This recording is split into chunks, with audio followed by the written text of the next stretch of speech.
Great pleasure to introduce you to the speaker of the day, an exceptional individual. He's a lawyer by profession and speaker by passion, Advocate Eeshan Usapekar.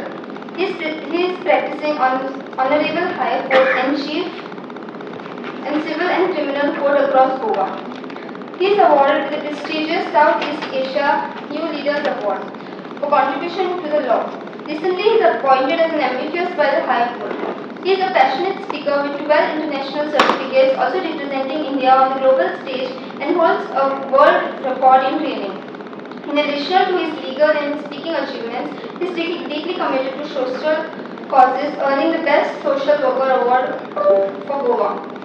Truly inspiring individual, a lawyer who seeks justice, a speaker who moves hearts, and a social worker who is committed to make a difference. Advocate Eeshan Usapekar. Can't hear you back. Good evening, teachers. Good evening. Alright. So, wish you a very happy Teachers' Day well in advance. I think we are more than 24 hours in advance. But it's indeed a pleasure to meet you all over here. See all the lovely teachers, all the lovely faces out here. And I'm sure you're wondering, why is this young guy out here? I hope I still look young. Why is this guy here to teach us as teachers? Don't worry, I'm not here to teach you anything. I am not here to teach anything. I am not here to train on anything. I am not here to share anything per se. I am just here to tell you something what I felt as a student all my life. I will just be sharing my own experiences as a student.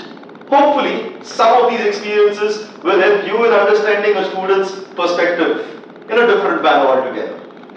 So without any further delay, can I get started? Can't hear you back. Can I get started? Yes. Okay. So my dear teachers, what I have on screen over here is something called Aspire to Inspire. Right? I'm more than sure, as teachers, if I ask you to close your eyes and I ask you to remember the name and the face of that one person in your life, that one teacher in your life who has changed your life, I'm sure you'll all be able to rethink or recollect at least one name and one face. Right? You're all getting some names in your mind of who inspired you as a teacher? Same way, when I come to your class and I ask the same question and your students close their eyes, do you think they should think about you? Absolutely yes. Right? I think that should be the biggest achievement that we could ever have as teachers. Well friends, once upon a time we were very much inclined to having good marks. I'm sure you've all heard of this before, where a teacher is judged not on the basis of how many students he or she has, but rather how many of them topped the board. At one point in time, we all had that mindset, isn't it? We all have this mindset of getting good marks. Do you see a difference between the two words shown over here on the screen?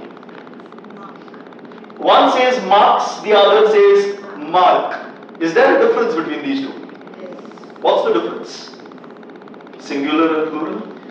Just that? No. Once upon a time, a teacher was someone who would help a student in getting good marks. But if you ask me really, who is a good teacher, then for me a good teacher is one who can help the student in creating a mark in the society. There will be n number of people out there, n number of your students out there who must have scored almost 99 out of 100 or even 99.5 out of 100. But if I ask you, remember some of your students, I'm sure you'll still remember that one or those two or those three students who've actually gone on to become something really good, respected or well known in the society, right? Irrespective of what kind of marks they got. Because they all managed to create a mark in the society. So what do you think is more important? Getting good marks or creating a mark in the society? Obviously, it would be creating a mark in the society. And for that to happen, we all as teachers will have to look at not teaching our students, but rather transforming our students. Quite often, we come across students who do not know what next, who do not know where their life is taking them. They do not even know why they are in school or college right now. Just that the parents have put them and so they are there. But it's probably our duty to transform their thought process or change their mindset from what they currently have to something slightly better. And that's the reason why we say, as a teacher, the first thing that we expect from a teacher is to transform the student. And the next thing that we really are interested in is to encourage weak students, encourage questions, and obviously encourage ideas. Do you think the word encourage is something very important for a teacher? Absolutely yes, right? I'll just tell you my own story. When I was in school, primary school, at that point in time, I was a very enthusiastic artist.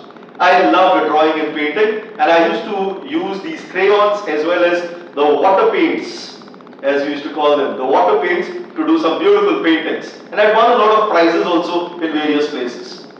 In 4th standard, we had one paper or one subject called art and craft we used to call it. And we also had an exam for it. During the art exam, we were given the task to draw a tree. So all my friends, all my classmates, they all drew a tree. And so did I. They all got some nice good marks. I got a bit fat 0. Not just did I get a 0, my parents were also called. Specially called by the teacher. Look what your son has drawn. What is he doing? What is he up to? My parents were called to the school. My parents were called to the school because while everybody else drew beautiful trees which had nice flowers, multicolor flowers, pink leaves, here I was, my tree had pink leaves. Fully pink. All the leaves were pure pink, different shades of pink.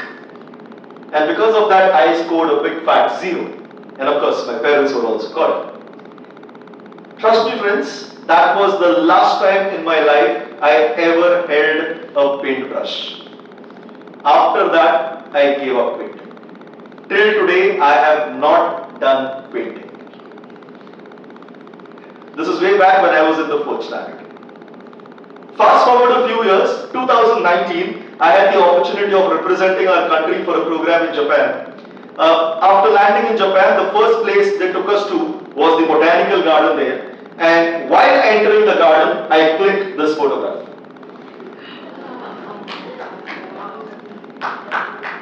I wish at that time I had my teacher's phone number. So that I can click a photograph and send it to her on WhatsApp. Unfortunately, I did not. But friends, simple question. In 4th standard, instead of giving me a 0 and calling my parents, even if I was given like okay marks, but as the teacher at that time encouraged me, a small little 4th standard boy, with whatever thought he had, then probably I would have been a good artist, or at least would have continued with my art or whatever paintings and drawings I was doing, right? But instead of being encouraged, I was stopped, if I may call it so. I'll not say demotivated, but I was stopped from painting, and that is the end of that particular story. My dear teachers, many a times you will find your students coming up with a lot of weird ideas, out of the box ideas, right? At that point in time, if you encourage them, who knows, you might be creating the next genius. 30 years back, if anybody said, this computer, I shall make it this small and put it in the pocket, you think people would have laughed? Obviously yes. Because at that time, that was considered impossible. 30 years back, a computer needed an AC room. Big setup. You could not have imagined of putting it in your pocket, never. Right? But today, that's what we are doing. Our mobile phones have more memory than what first computers we all used, isn't it? Right? So had some teacher at that point in time told whosoever imagined the first small computer, this is not possible, then do you think you would get that? Probably not, right? So friends, my humble request to all teachers is please encourage these young minds.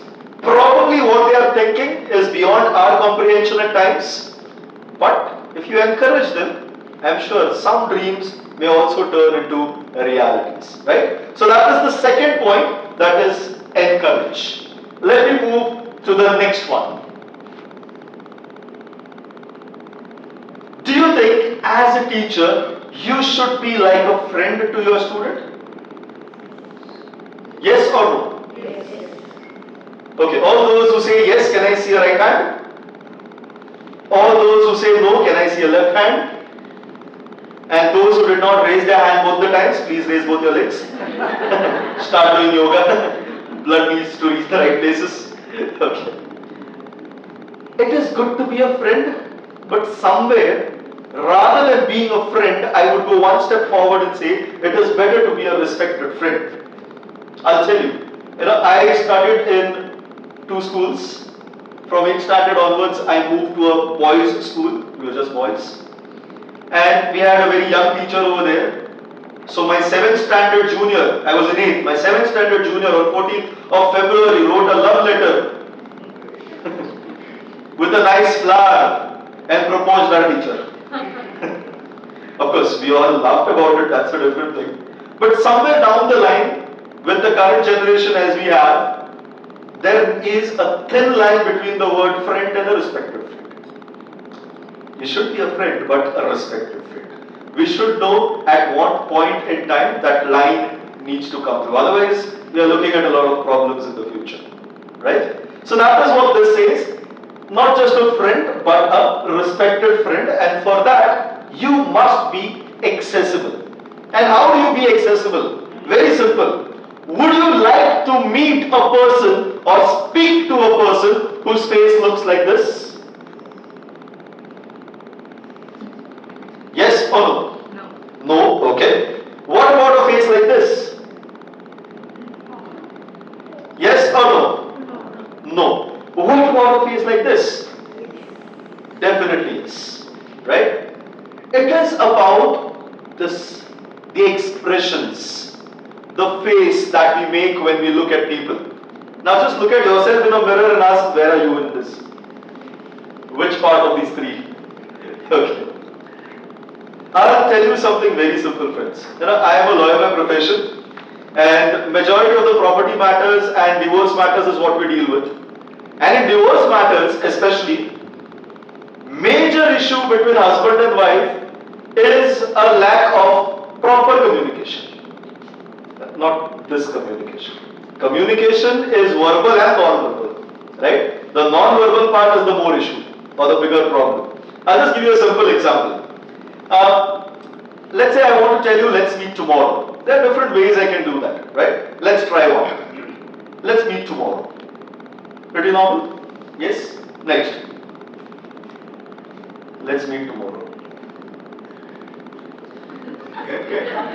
Good? Okay, one more time. Let's meet tomorrow. Good? Did I change my words for the 3 times? My words were exactly the same, right? What changed?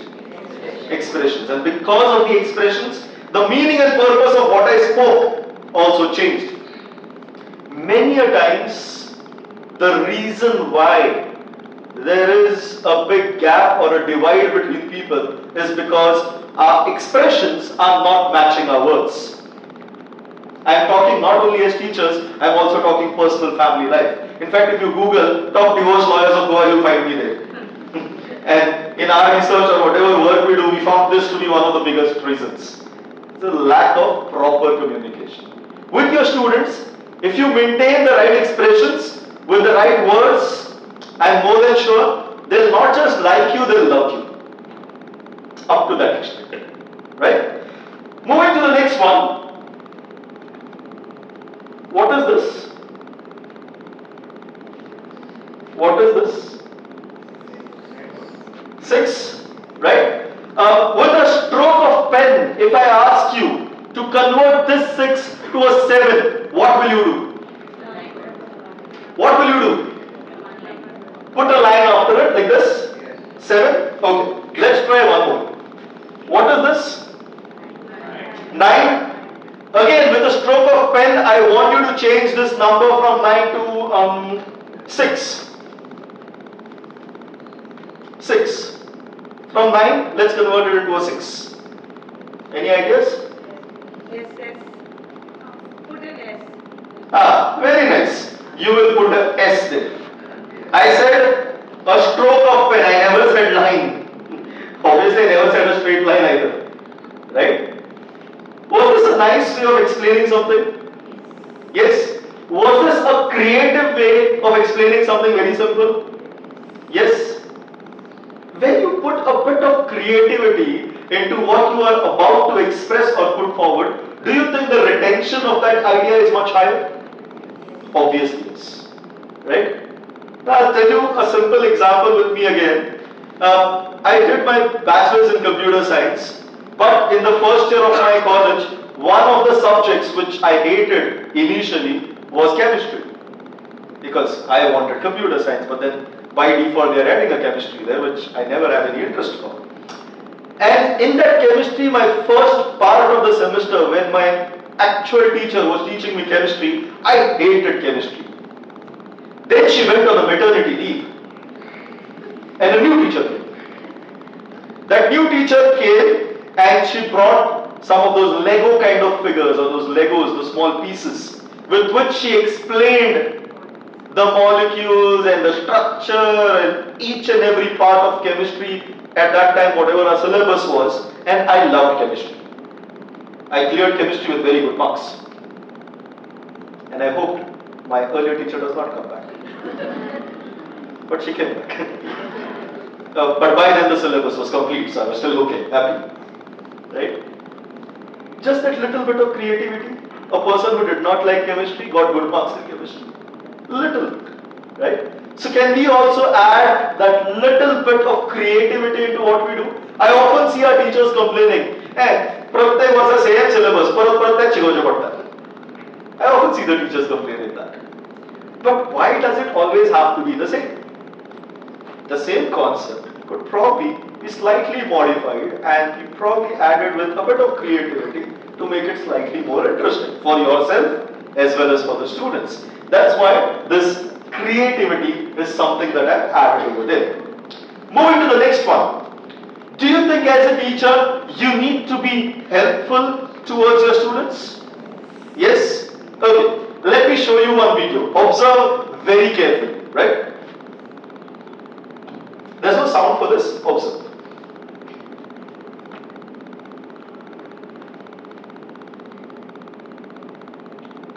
Shot number 1. See where it's sitting?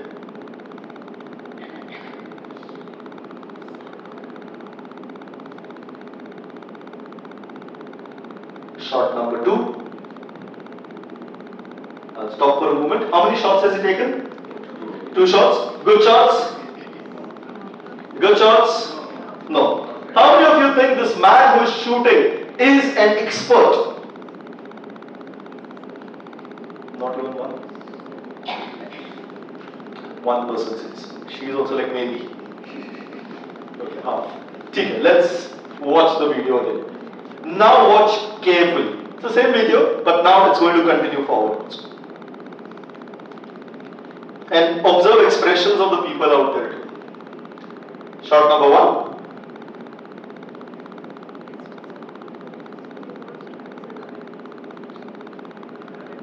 Shot number 2. Now watch. Shot number 3. Not yet over. Now watch. Now's the more important part.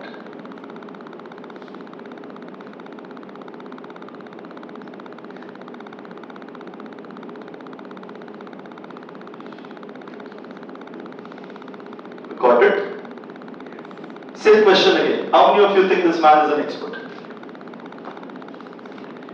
Almost everyone. He took 2 shots on the side of the paper and the third one at the center bullseye, so that when the paper comes back, He does not have to search for a punch to punch the paper and put it in the file. He hit the corners exactly where it would be required to be punched so that he can directly put it in the file. Right? Did you see the expressions of this man especially? Yes? How were his expressions? For sure he was disappointed. Disappointed, okay. Initially, if I can put it in Hindi, his expressions were, क्या कर रहा है यार? And then his expressions became, wow, क्या कर रहा है? Right or wrong? Yes? Are we also sometimes like this man judging people in front of us? Are we? And if we are like this judgmental, can we really be helpful? Not really. Right? The first step in being helpful is being empathetic to that particular person and be a part of what is happening there, encourage the person and don't judge the person. Right? Quite often you will find in your classrooms these are super naughty boys and girls who you feel or we feel are good for nothing. But if you look at their records thereafter in the future of all the naughty boys and girls you had as students in the past, probably they became the most successful ones in the future. Right? Don't judge a book by its cover, we always say. Same way, don't judge people by either their appearance or their first impressions. Even if their first impressions did not come across right, you are there to transform them so that their last impressions are the best ever. Right? So, to be helpful, we should not judge people, and that's what this video also says. Okay, why is that? Fine. Let's move to the next one. I will share a small story with you. You know who's the king of the jungle? The lion, right? Now, we had a jungle, and the king of that jungle was obviously a lion. But that particular lion got so fed up of being the king, so he decided to take VRS. So he left. Okay. After he left, obviously there was a vacancy. So all the animals decided we should have a competition. Whoever wins this competition will be made the new king of the jungle.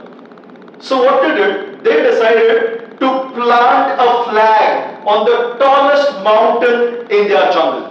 That's what they did. And the competition was pretty simple. The competition was whichever animal reaches this flag first will be crowned the new king of this jungle. So all the animals were excited. They all said, "Chalo, let's try." And animals from across the whole of the jungle participated. The first animal to participate was... Is he coming? I think he's lost something.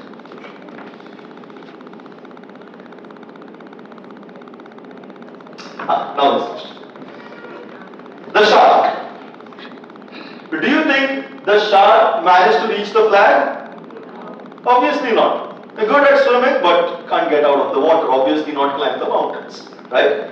The next animal that participated in the race. Again, I think he's lost. I will bring him, don't worry. Yeah, the next animal was a neighborhood lion. A lion from a different jungle. Do you think this lion made it? Maybe, right? But in the competition, then came a very good friend of mine. The monkey. The monkey was all excited, full of energy, full of excitement. Do you think the monkey made it? Yes.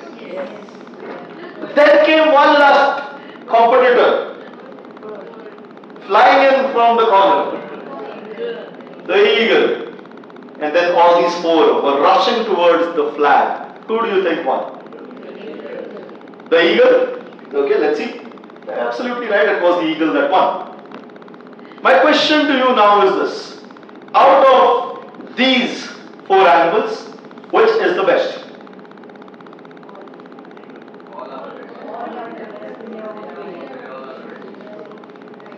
All are best. All are best in their own ways. Right? Each individual animal is good at something. may not be the same something. One animal, if you keep a swimming race, I'm sure it will just be the shark that will win, right? If I keep a competition of running on the land, obviously it will be the lion that will win it out. Climbing a tree, it will obviously be a monkey, and flying in the air, obviously just one competitor will make it through, that's the eagle.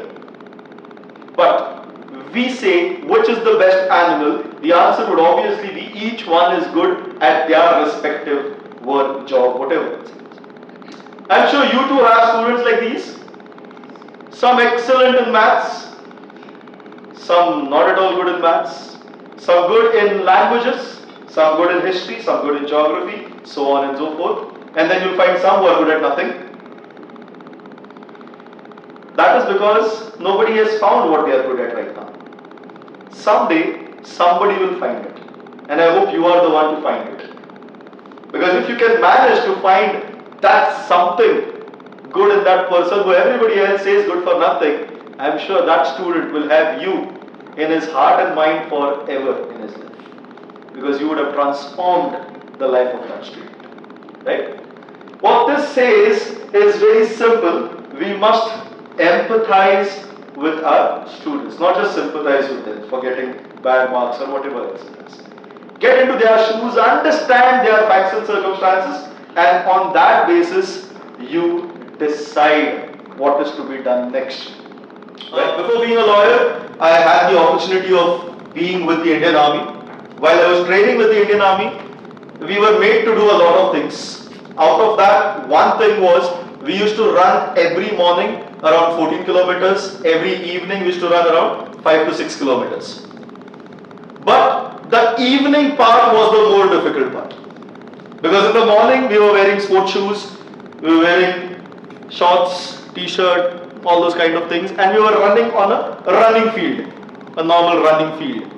So it felt okay. In the evening, we were running with a rifle fully loaded in our hands, with a backpack of 35 kgs, with shoes which were up to here, which also had a horseshoe under it, made of metal. So we ourselves were pretty heavy in running those 5-6 kilometers, and that was the tough part for us. And I used to be quite vocal even at that point in time. And the person who used to make us run, our Ustad ji used to call him, or our sir, our teacher who used to make us run, he never ran himself. He used to only make us run. So one fine day I was like, I just wanted to say something. And my legs were really hurting. So I had a friend next to me, and this sir of ours was standing there. So I said something in a slightly slow voice so that he could also hear it, but he should not know I said it. So then I told my friend, खुद तो भागते नहीं हमें भगाते रहते, which he heard. And I was like, he'll let it go. But he did not. He looked at me. When he looked at me, my heart from here came here. Then he started walking towards me. Then my heart went from here to here. And then he came here, this close to me. I was expecting either a slap or a punch. In the army, it's pretty normal. Okay. But instead of doing any of those things, he put his hand on my shoulder. My heart from here went here. Like, this is getting worse. Something worse is coming my way. At that point in time, he took me by the side. After taking me on the side, he said something which will remain with me forever. A permanent memory for life, if I may say so. He slowly started pulling up his trouser. Like this, he slowly started pulling up his trouser.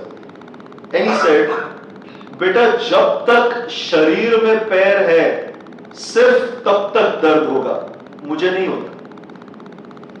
And that is when all of us, for the very first times in our life, in whatever training time we had spent with him, we realized this man who used to make us run himself did not have one leg. In some counter-terrorist activity, he had lost his leg to a landmine, and now he had that prosthetic leg fitted to his left hand side, or his left leg side. And that taught me a very valuable lesson. You should never complain about anything in life. You should not complain your hands are paining, your legs are paining. Your hands will pain only till the time they are attached to your body. The day they are cut off, nothing will hurt. The day your leg is out of your body, it will obviously not hurt you. The day you are not alive, your life will not hurt you. right? But this same sir or this same teacher of mine, he could have explained this to me in a very different manner also. Couple of punches, couple of slaps, I would have still understood it. But instead of that, in a very empathetic manner, he made me understand this, which became a life lesson, right? Can we also impart some life lessons like this to our students, that our student can recollect us for the rest of their lives? Maybe we can, right? So that is that E for empathize. Moving to the next one. Encourage. We spoke of encouraging ideas, encouraging thoughts, encouraging questions, right? I even gave you the example of the big tree that I drew. What was the next element? Absolutely, it was accessible. How do you be accessible? With a smile on your face and by being a respected friend. After that, what did we go for? Absolutely, creative. Adding a little bit of creativity in whatever we do makes what we are putting across much better, much more memorable, right? What was there after that? Absolutely right. Being helpful. And how do you be helpful? The easiest way is not to judge people. Not to have that expression which says, kya kar rahe? Right? We saw that shooting wala video also. What did we see after that? Empathize. I told you about my one sir who was teaching us running in the army, who could have told me in a very different way that same thing which he told me in a very nice way, which remained as a core memory with me today and will remain with me forever. Right? What was the last thing that we saw? Absolutely. You need to be recent. I showed you some lovely paintings I have done using AI. Yes, just to show what all we can do in today's world. Being recent is very, very important. And if you'd like to remember or recollect all these points, pretty simple. It's just TEACHER. Right? So with that, friends, I come to the end of this brief session that I was supposed to conduct and conclude before 6 p.m. I am exactly 1 minute before time. So thank you very, very much for listening to me so patiently. Let me especially thank the Navimar Foundation as well as thank you to Dr. Senso for having invited me over here. It's always a pleasure. And last but not the least, let me ask a question to you all. Do you have a question for me? If yes, I can take one or two because we still have like 30 seconds remaining. Usually lawyers charge for every question they answer. Today's feel free. Any questions? Usually also no one asks, but okay, sir. Not a question. Yes, sir. Just to add on, sir, you said creativity. Yes. I think you can add humor also. Absolutely, absolutely. A dash of humor always keeps the class much more lively, much more interesting, right? And instead of students being like, wow, hope it never ends, right?